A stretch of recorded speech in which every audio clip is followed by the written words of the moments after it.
CPIN recently proposed a new international standard to increase consumer understanding of online terms and conditions. And I think that's really got the potential to make a huge impact on consumer protection in this area, because we're hoping it will spell out good practice to improve the clarity of terms, highlighting those key points at the beginning, so people know up front the key things they're agreeing to, and making sure that people really understand the terms, so whether there's additional charges or what their cancellation rights are before they confirm their purchase. So I think that's a really interesting forthcoming standard, and I think we'll need to be looking much more towards digital services in the future.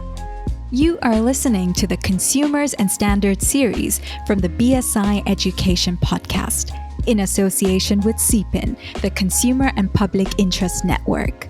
Today's episode is on standards and services. The voice we heard at the top of the episode there was Julie Hunter, independent consultant in consumer research, policy, advocacy and protection, and CPIN Chair, and also a familiar voice to those of you who may have listened to more than one episode in this series. Julie was talking about the future of standards for services. We'll hear more from Julie later, and also Adam French from Which, Zoe Guijarro from Citizens Advice, and Agnese Meloni of the UK Regulators Network. Between them, they talk about the changing trends in service provision, the potential for consumer harm, the role of regulation, and also some of the key standards for services. Hello, my name is Matthew Childs, and you are listening to the 6th episode of the BSI Education Podcast Consumers and Standards series, which is about consumers and services. And we're delighted to be bringing it to you in association with our friends at CPIN, the Independent Consumer and Public Interest Network, which, in 2021, is celebrating its 70th anniversary.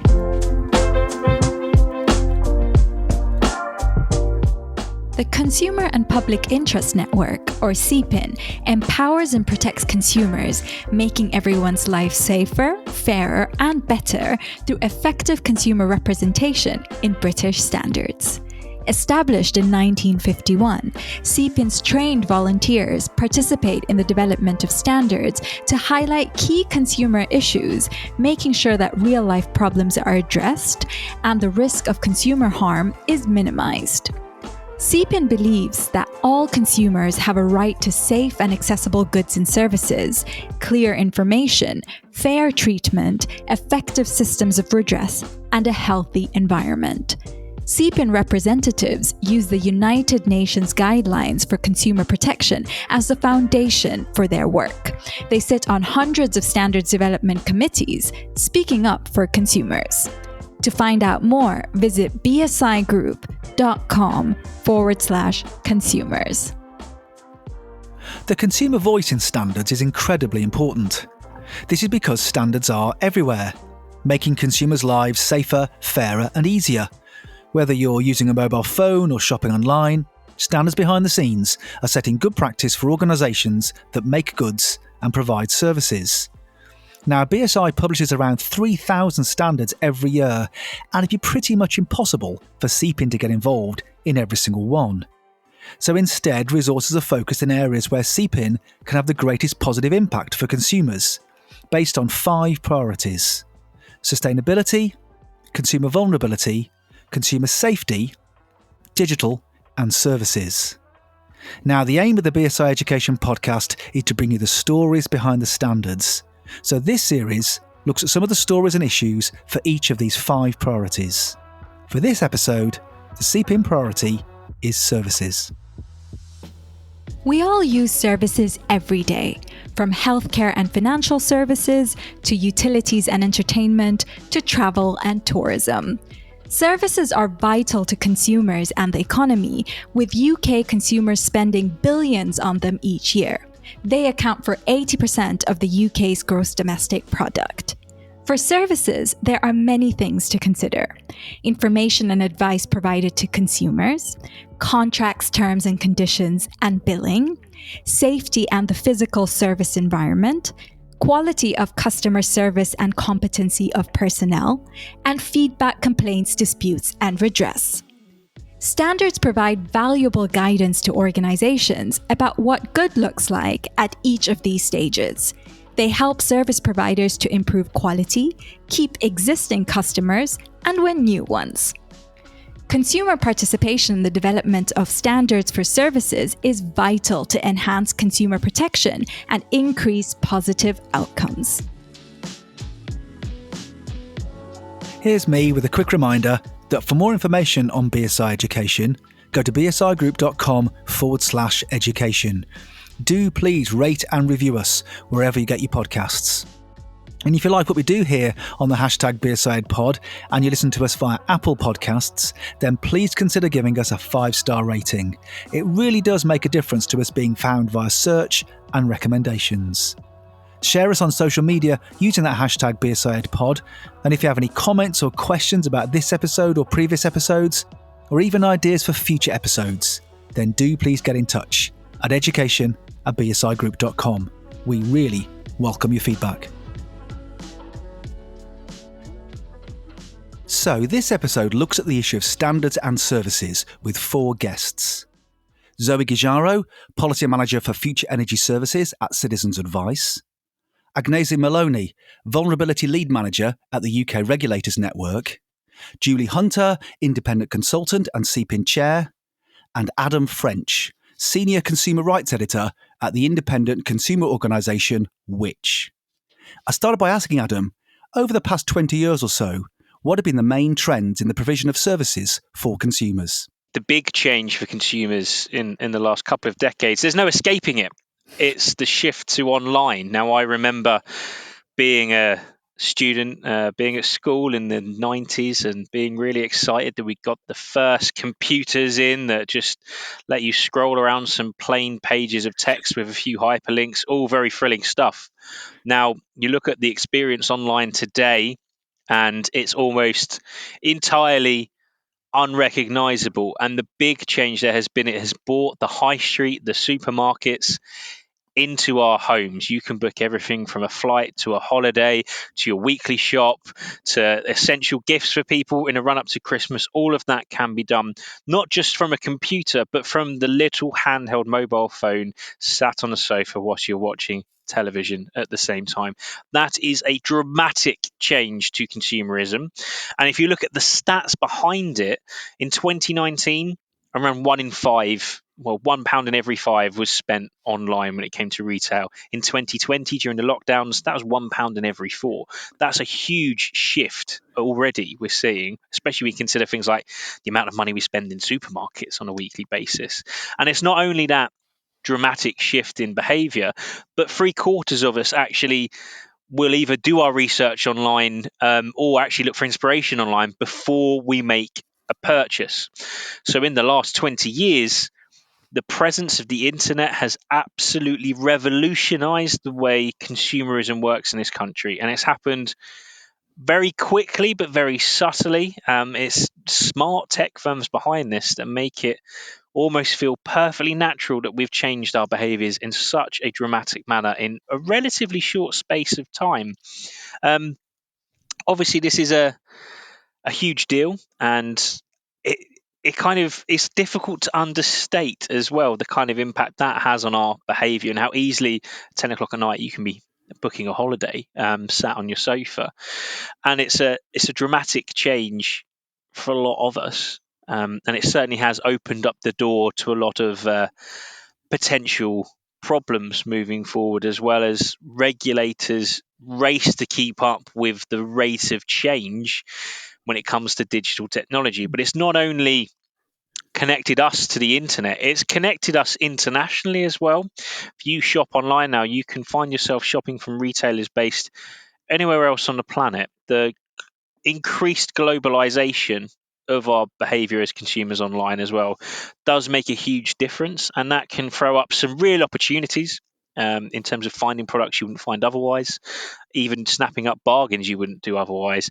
But with that can come problems when it comes to resolving issues with retailers based on the other side of the planet, or issues with, as we've seen since Brexit, customs and VAT and a kind of admin that can bog down consumer transactions across borders as well.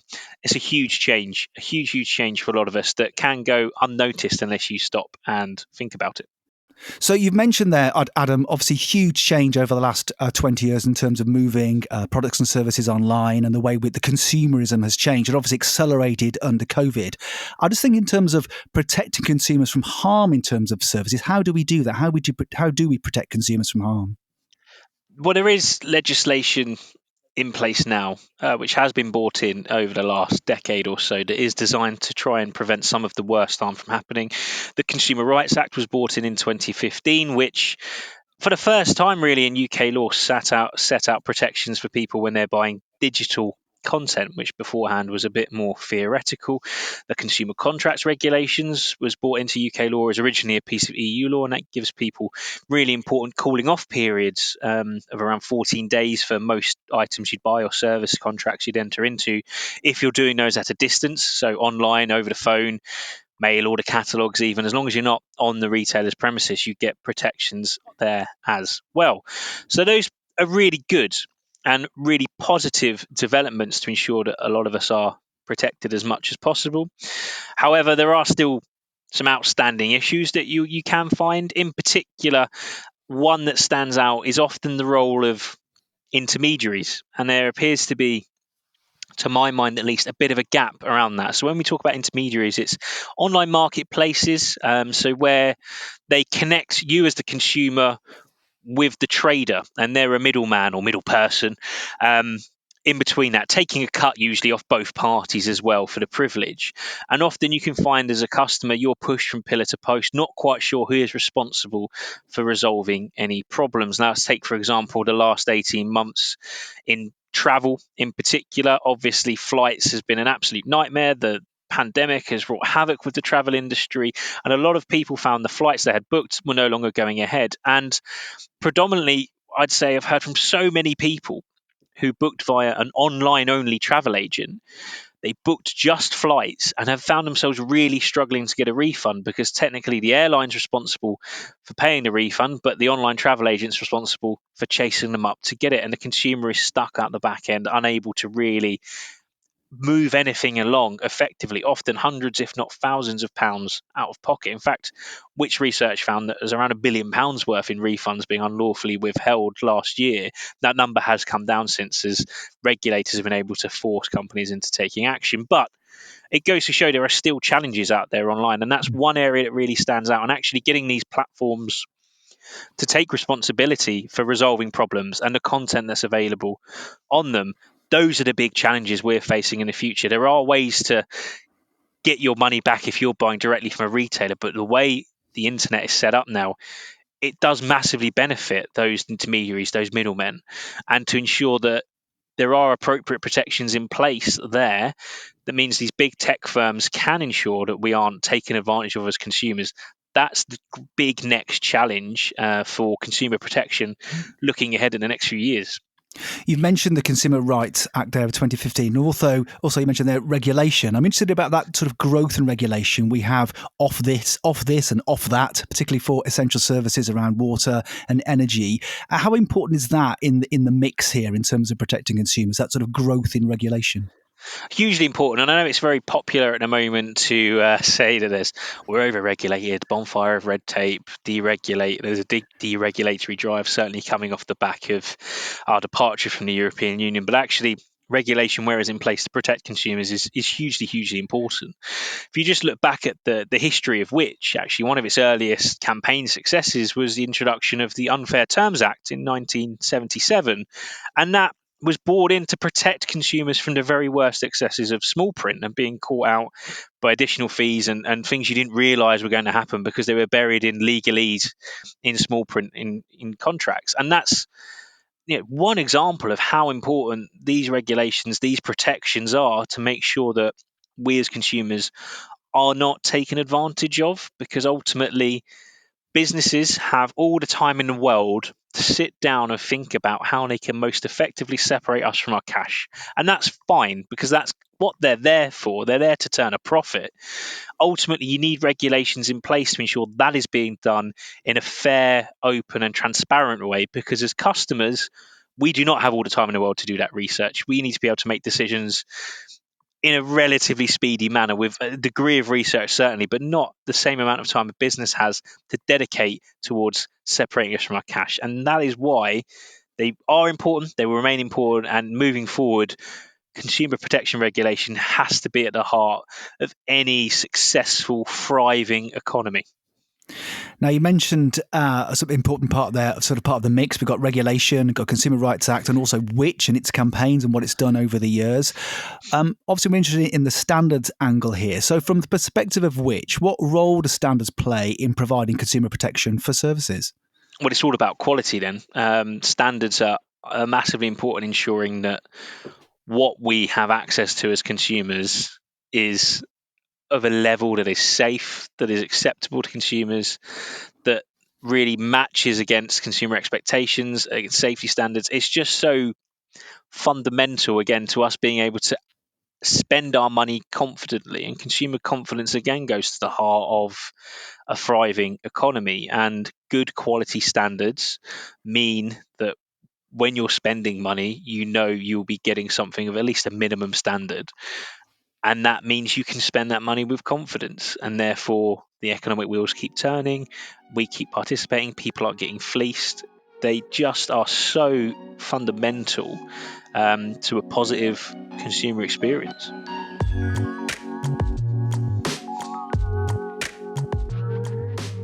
Now, of course, as consumers, there are some services that we need more than others. Essential services like water, telecoms, health, financial services and energy. I picked this up with Zoe Guijarro, Policy Manager for Future Energy Services at Citizens Advice. Through its network of independent charities, Citizens Advice offers confidential advice for free. It started its work way back in September 1939, and last year it helped 2.7 million people in the UK.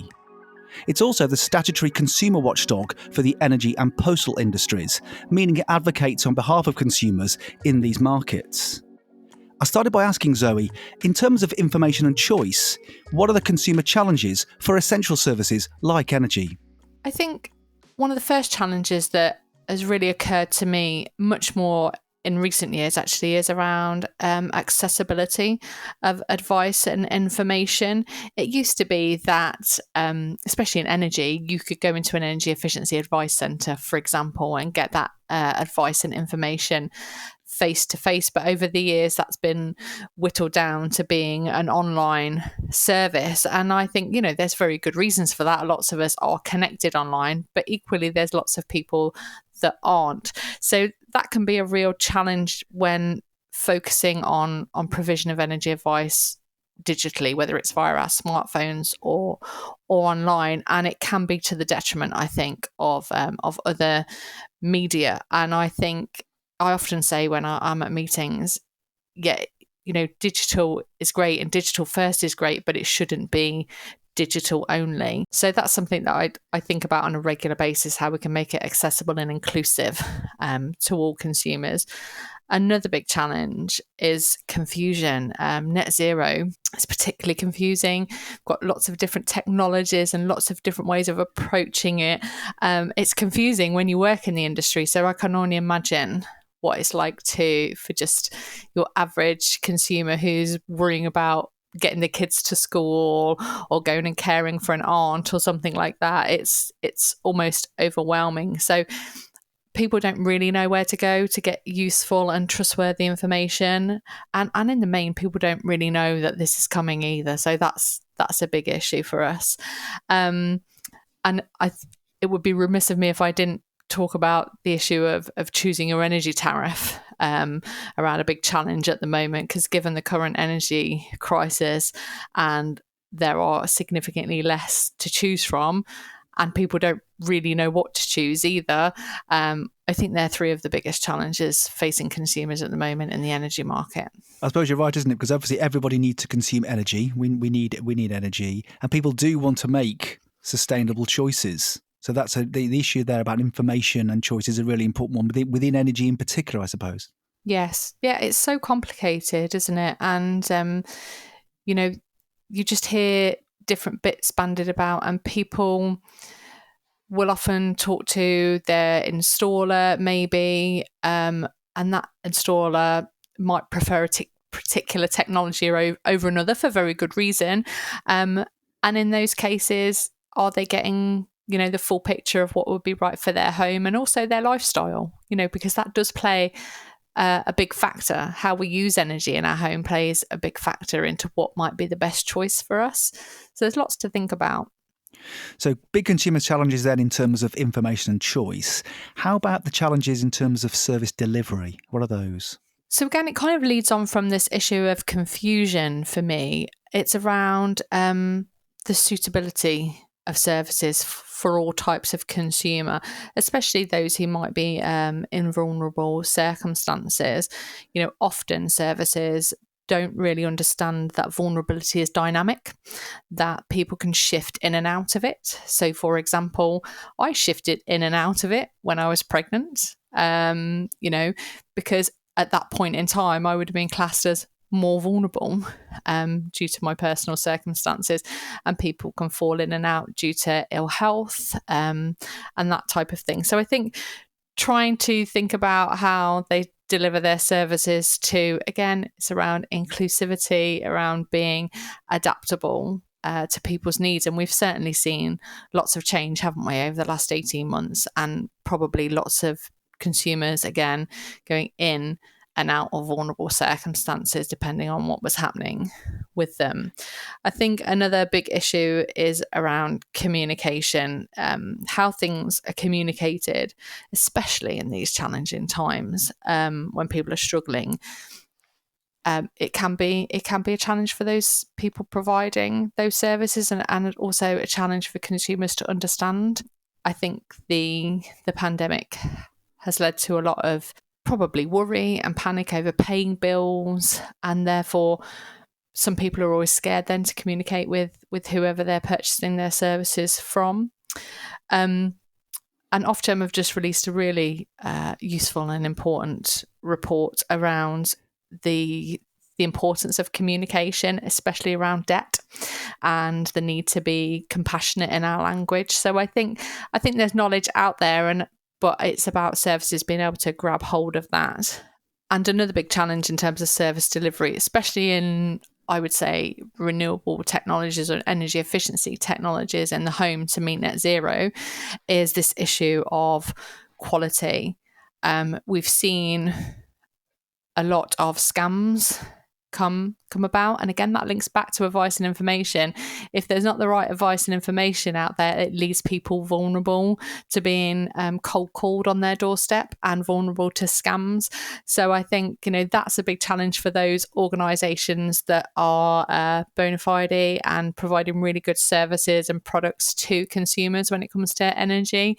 But it does, certain government policies, certain grant schemes, this sort of stop-start has really led to this sort of culture of scams and people being scammed, whether it's via cold calls on the phone or on their doorstep. You mentioned communication there is a really, really important word. So I'm just interested from a sort of a third perspective to this. We talked about information and choice and then about service delivery. How about in terms of sort of complaints redress? When things go wrong, what are the particular consumer challenges there?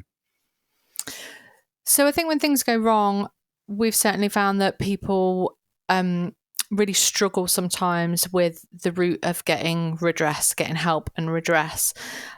And it's not always clear.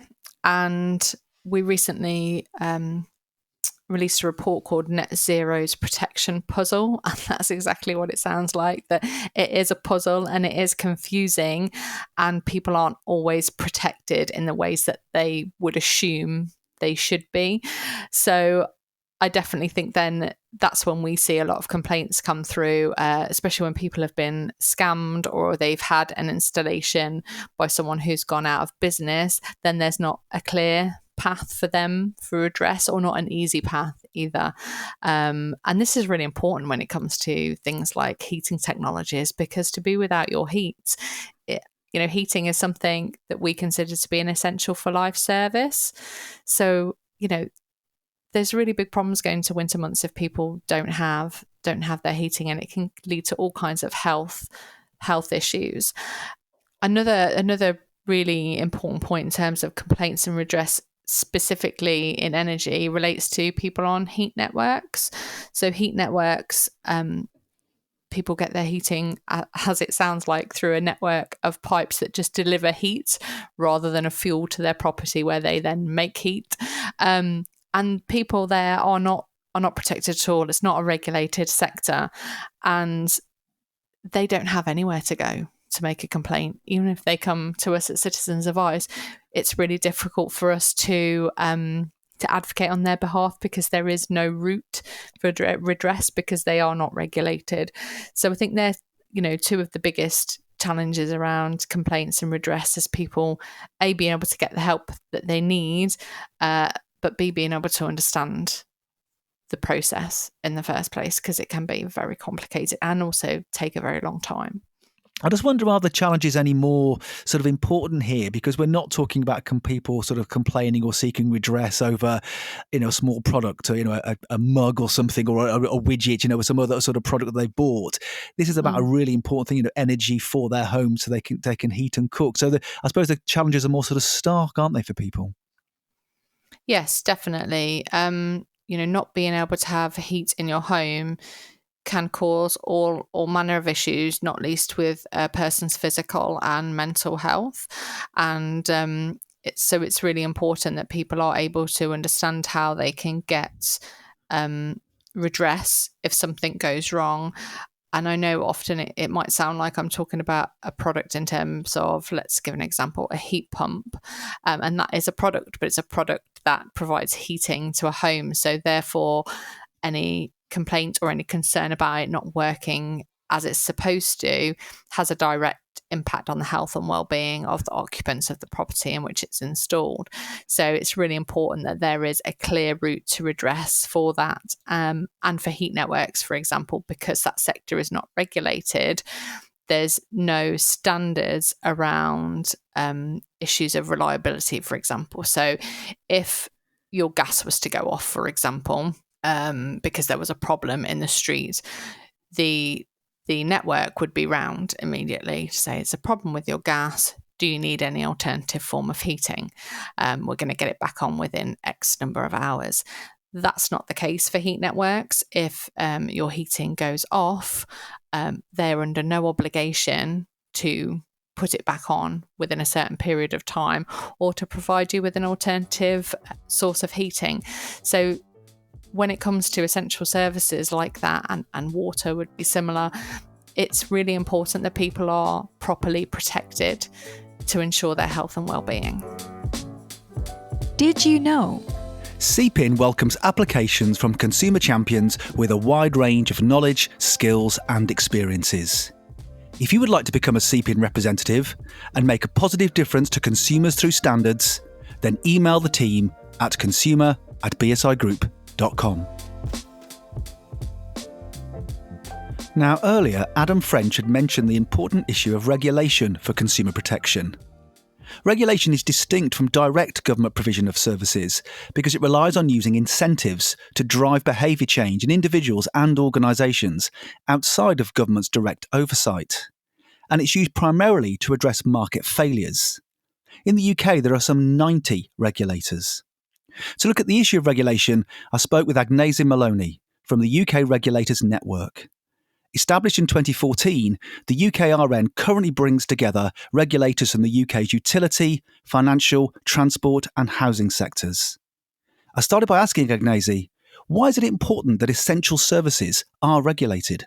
That's a very good question. So I guess let's start with the word essential. I guess, they're called essential services because everyone uses them really. And we call essential services things like water, so utilities, I guess, and energy as well. And then we have things like healthcare, for example, and banking and finance, etc.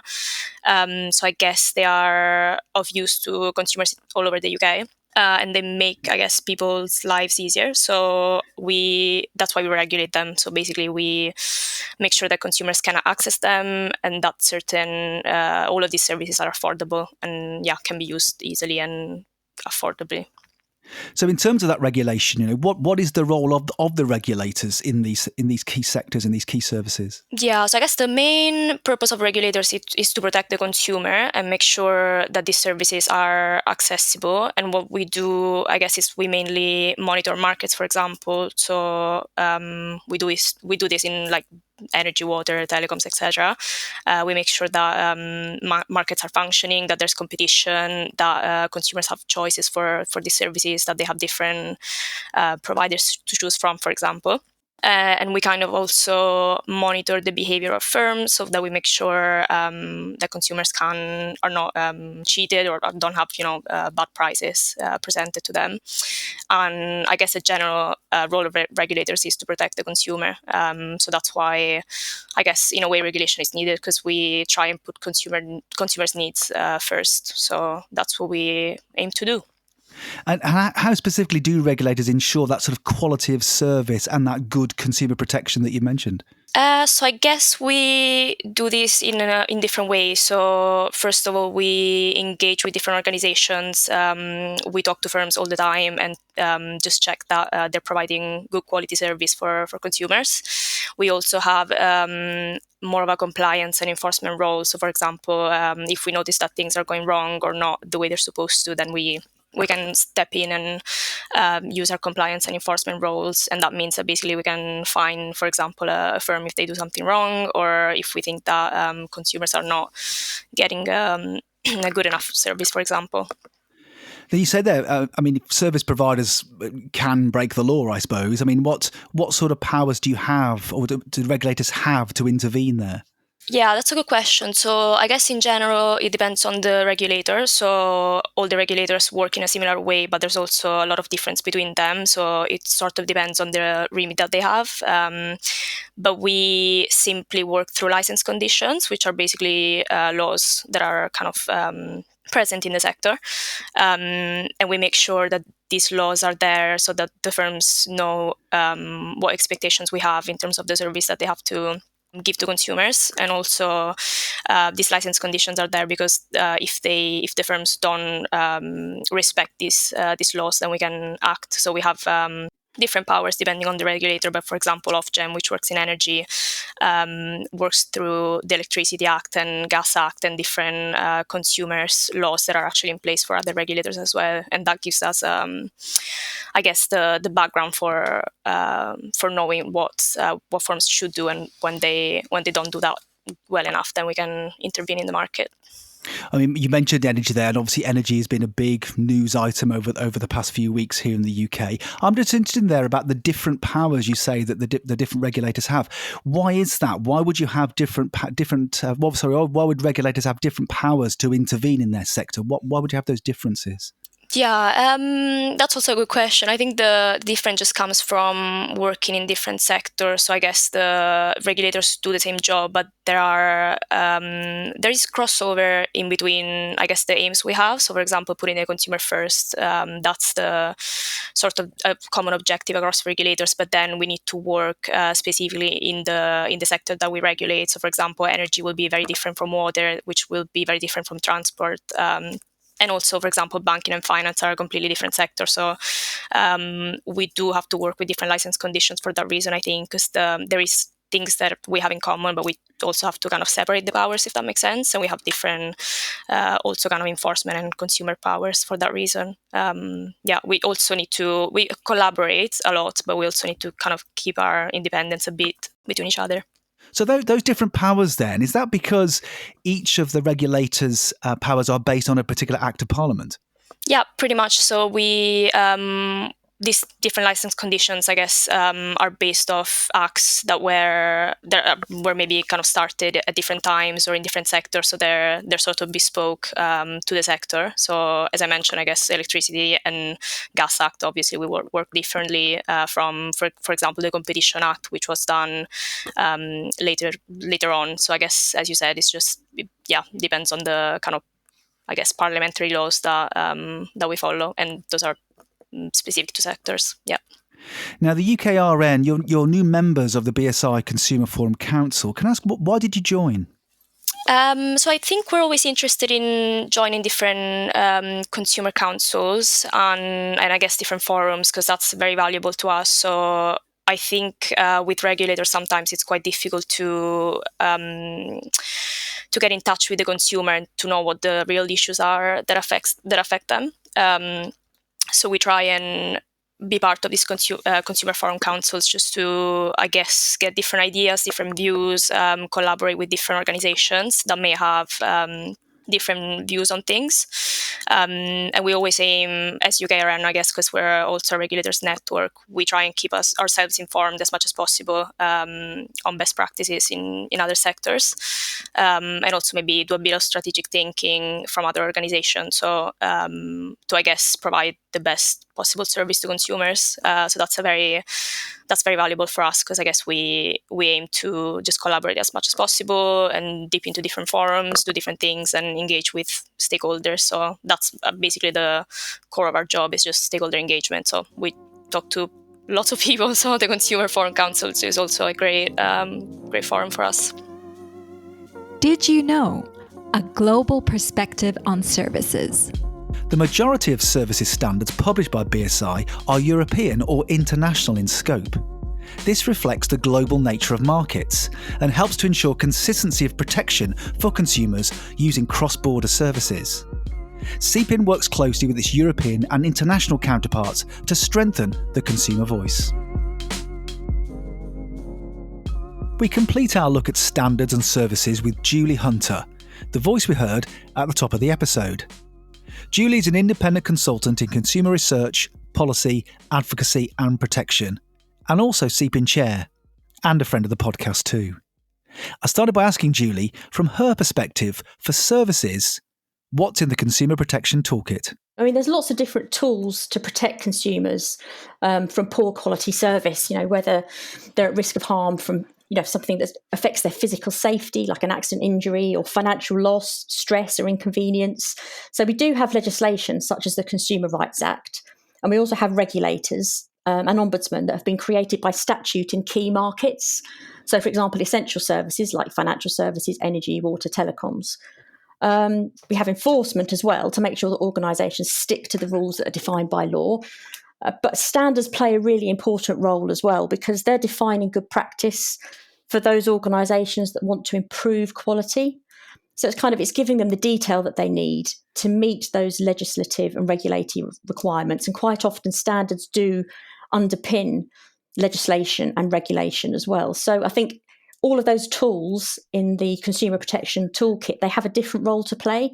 But it's not just, you can use one. They can really work together and complement one another really well. Now, given that CPIN plays a very, very important role in developing the standards themselves, and given that we have global markets now for service provision, what are the implications for sort of national, European and international standards development? I think we're seeing a lot more standards being developed at an international level. And I mean, it's the same for products as well, but particularly in services, lots of services are cross-border now. We can buy online from retailers in other countries. We can download or stream services as well that, maybe have a different country of origin. And in normal times, we can travel to other countries and use services there. So it might be hotels or swimming pools or gyms. So it's really important. We've got quite a strong consumer protection framework in the UK.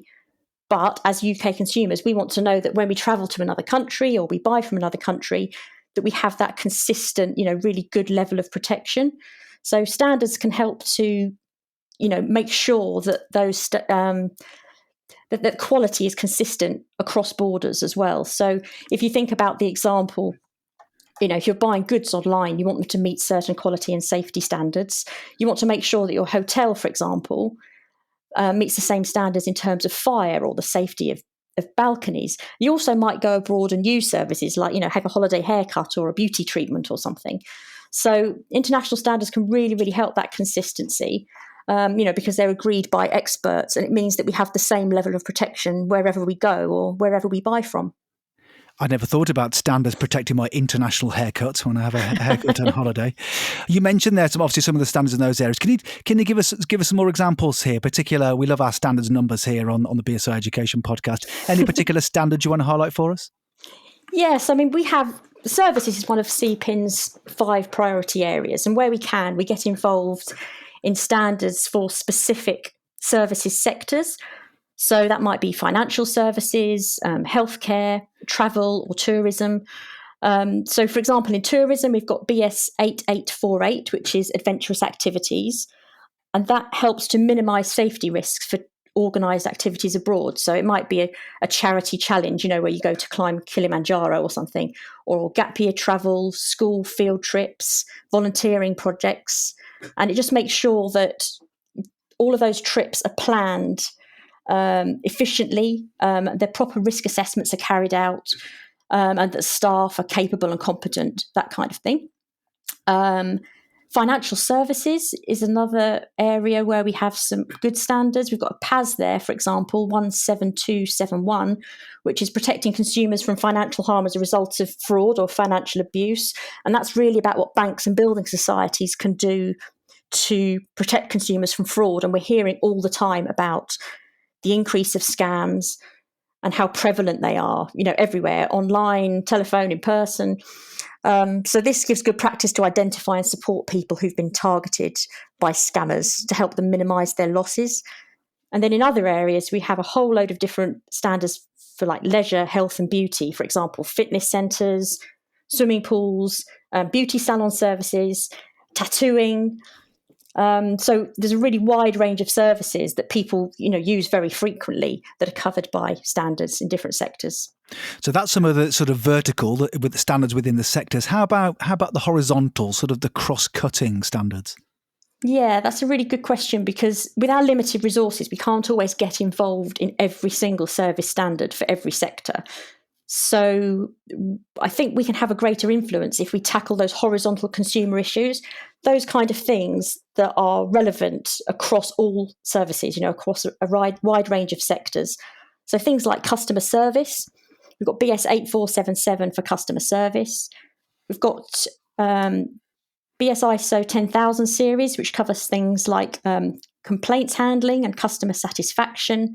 And that's really, really important, because obviously this is something that is applicable for consumers with every single service that they purchase or they use. We've also got standards for things like contact centres, which are used across multiple sectors. And one that I mentioned to you before in our vulnerability podcast was BS 18477, inclusive service, which is just being reviewed and updated to an international standard on consumer vulnerability. So again, that's another area which is relevant across a wide range of services. And I think these are the ones where we can really have the greatest impact for consumers. Actually, I'm glad you mentioned, two things. I'm glad you mentioned the previous episode. Yes, the podcast episode in this series on consumer vulnerability, that's still on the feed. But also there about the sort of impacts and effects that standards can have. I'm interested here about, obviously we're talking about CPIN's role about influencing the now and the future of standards development and the use of standards. How about something that's already happened? Can you explain about where a standard might have had some positive impact in the area of services? I mean, CPIN has a responsibility to make sure that standards maximise positive outcomes for consumers. So we're there to make sure that, consumer issues are heard. And I think one of the standards areas that I would pull out as having a really big impact would be complaints handling, because, as I said before, that is relevant to every service that you might purchase or use. And a complaint is a gift, really. Every organisation can make mistakes, but it's how they deal with it that counts. And how they deal with a complaint can make a real difference to how consumers feel about that organisation. It can impact their loyalty, the brand's sort of reputation as well. So if you've got good practice written down in a complaints handling standard, as we do, that really helps businesses to keep their customers and win new ones. It helps them to set up effective complaints and redress systems. So, like what the organisations do to put things right in terms of refunds, discounts, that kind of thing.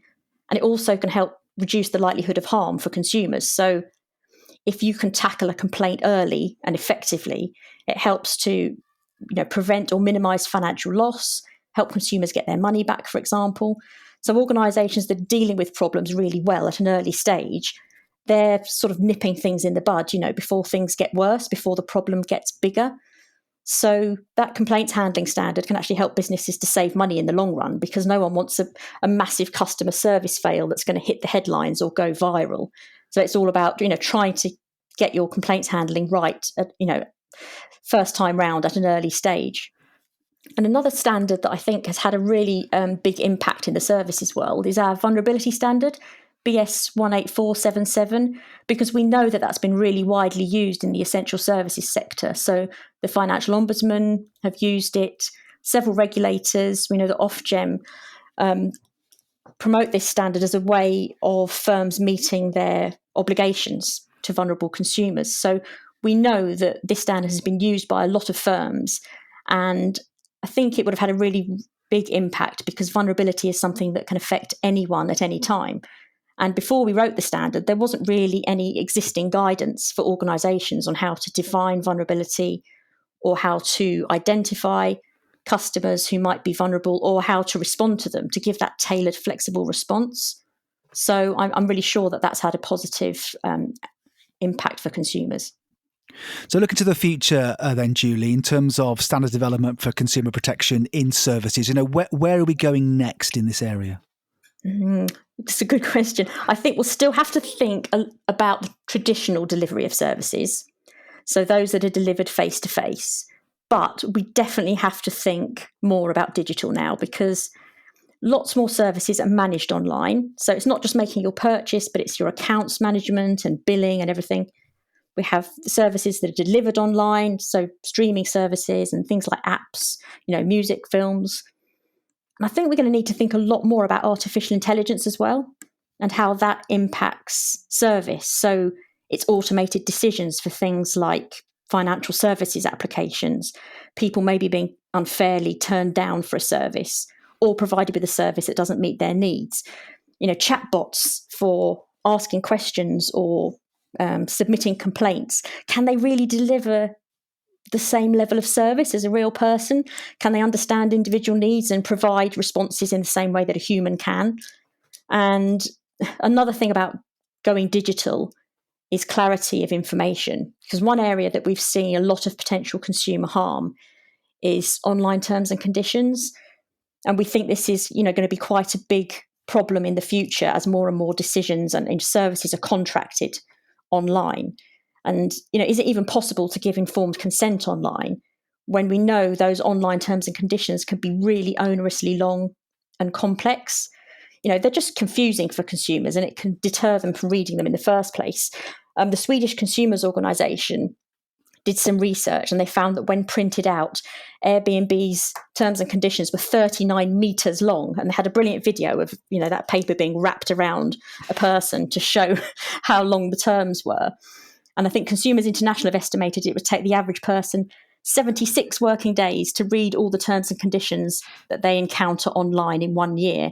And that's a couple of years old now, that stats. It probably would take you even longer. So I think with those terms being so long and complex, most people don't read them, let alone understand them. And you often have to click that you accept the terms before you can move on with the purchase. So basically, more and more people are accepting these legally binding terms without having the slightest idea what they're agreeing to. So CPIN recently proposed a new international standard to increase consumer understanding of online terms and conditions.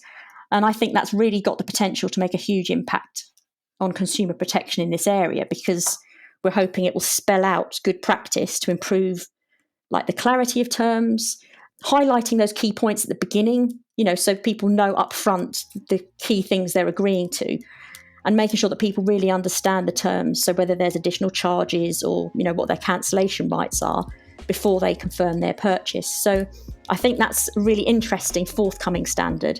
And I think we'll need to be looking much more towards digital services in the future. My thanks to Adam French, Zoe Guijarro, Agnese Meloni and Julie Hunter for their contributions to this episode, and to you for listening. The final episode in this series is a celebration of CPIN at 70. To make sure you don't miss out, Subscribe to the BSI Education Podcast now, wherever you get your podcasts.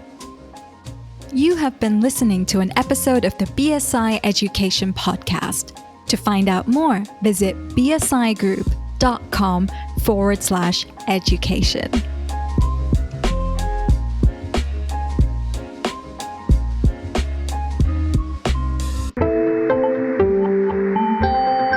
You just heard a Stripped Media production.